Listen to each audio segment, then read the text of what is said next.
Right now, according to our calculations, Right. it seems that the Thai baht is undervalued. Now, it could remain undervalued for some time, but the chances are of the Thai baht strengthening is much greater than it weakening further. So I think this something will depend, of course, on sentiment, on what's happening to the Thai economy. But generally speaking, on a price parity basis, it is somewhat undervalued by a small amount. The Thai economy is growing too slowly. For an economy of this nature, with population, young population, the economy should be growing much faster. And I believe the way to do that would be for the government to encourage more infrastructure spending.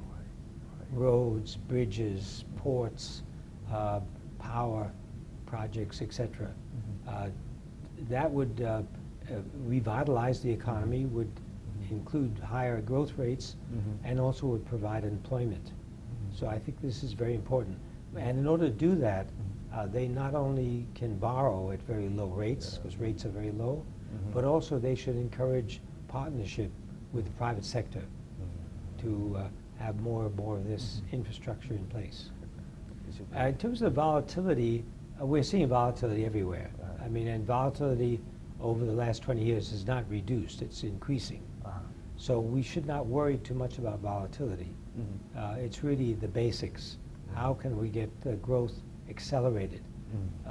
Thailand should be growing at 4, 5, 6, 7%. That is really what the objective should be. Exactly. And also, most importantly, not only the government spending, but also allowing the private sector to become partners in the infrastructure spending. The best thing is to take a long-term view.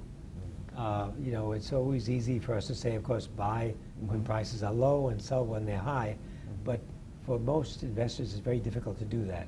So what I suggest is averaging your investments. In other words, say every quarter or every month you put a certain amount in, the same amount each month or quarter, into a diversified portfolio. And by the way, it's very important for Thais to be diversified globally. Of course, the Thai market is an important market, but it's not the only market.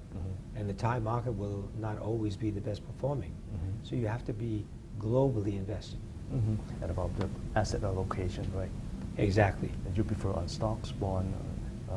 Of course, it depends on the objective of the investor.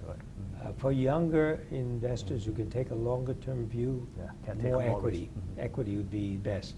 For those who are nearing retirement, the fixed income, more weight on the fixed income because they want to depend on the income from these funds.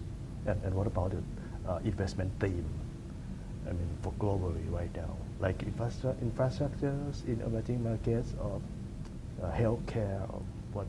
It will depend on the country. Each country will have different requirements.